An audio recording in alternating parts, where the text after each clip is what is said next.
Chapter 8. Wiglaf hurried into the castle where Lobelia was handing out graduation gowns. Angus was already pulling his on over his head. This thing's itchy, he cried. Erica stared at Angus. Your gown looks like a feed sack, she said. It is a feed sack, said Lobelia, dyed black. They all are. Penny pinching Mordred. What else could I do? The students struggled into the itchy gowns while Lobelia gave out graduation caps she'd made of parchment. Stay in line, she said, holding the students back outside. When Mordred calls your name, go up and get your diploma. As Wiglaf marched out to the castle yard, he spotted his parents seated on a back bench. But where were his brothers? The lawyers were sitting in the front row. Wiglaf and the other DSA students filed into the rows behind them. How Wiglaf wished graduation were only a bad dream. He didn't want to leave his school and his friends, and when he walked away from DSA, Worm would not know where in the world he was. All stand up for the headmaster, called Phryppot. Mordred's red cape flapped behind him as he made his way to the platform. He smiled so broadly that his gold front tooth and his gold back molar sparkled in the sunlight. Loyal persons, boomed Mordred, ordinary parents, peasants, students, whatever. Let's get star splat. A watery blast landed inches from the headmaster. Splash, splash, splash. Water balloons, cried the students.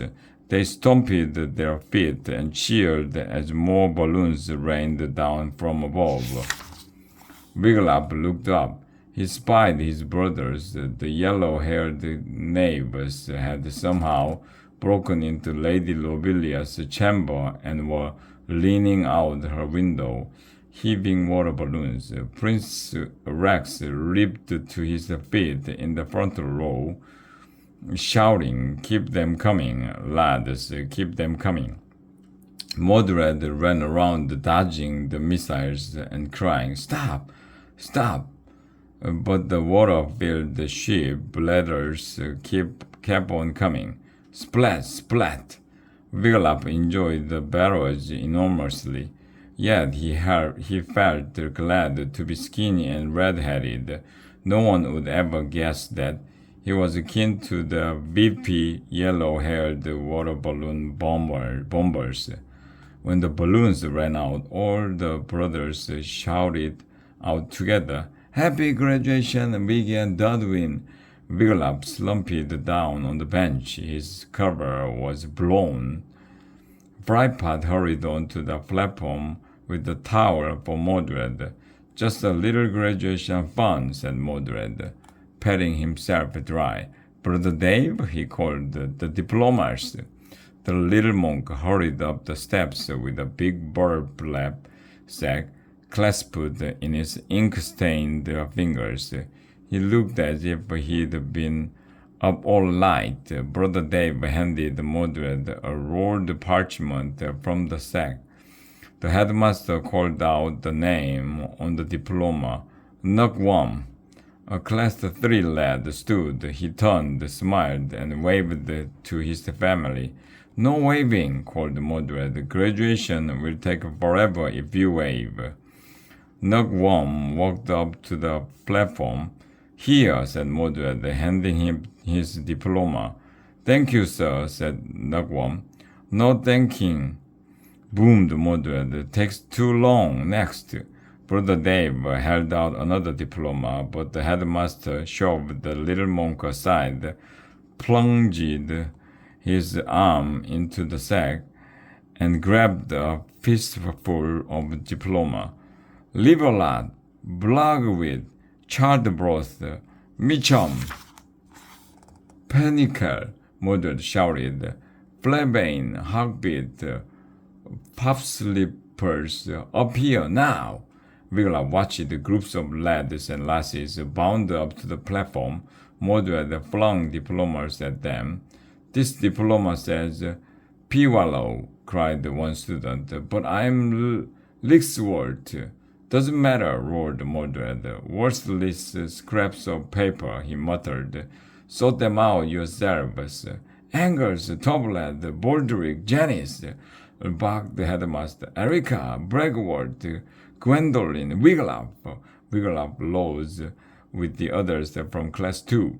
Here, here, here, Mordred tossed the diplomas every which way. As Wiglaf unrolled his diploma, the sky began to darken. Fizz jelly, Mordred called. Cold spur. Stop gargle. The sky turned darker still, and the wind picked up. Students held onto their graduation caps lest they blew away. Berslinger, Mordred cried. The wind began to howl. It's like the minister's song, Angers shouted over the wind. A sudden change of weather, remember? The sky is black as night, Wiggy, yelled Dudwin. It's all coming true, cried Janice. Wiglaf looked up. In the sky, he made out 2 dark clouds shaped like dragons. He stared. No, not clouds. They were dragons, huge dragons, big enough to blot out the sun. And they were heading straight for the essay. Now everyone saw the dragons. Everyone began running around the castle yard like frightened chickens looking for places to hide. The world is ending, they shrieked. Who is us? Now Prince Rex will stand his ground, shouted Dudwin. Why do you think so? Wiglaf shouted back. Because the minister's song says so, Wiggy, yelled Dudwin, and Rex is the only prince around. But Prince Rex was running for the stables, shoving people aside and shouting, Make way for the royals! Wiglaf heard his mother cry, The sky is falling! As she ran for shelter. Come on, Wiggy, cried Dudwin. We have to hide. But Wiglaf stood where he was looking up. The dragons winged closer to the essay. Count money pots, ready dripping wells, and Sir Perdidice raced out through the castle gate. Wiglaf heard a splash as they leaped into the moat to save themselves. Draw your swords, dragon slayers, cried Mordred, running for the castle. I order you to slay these dragons. He zoomed up the steps and inside to safety. Send word when you won the battle, he called, and he slammed the heavy iron door behind him.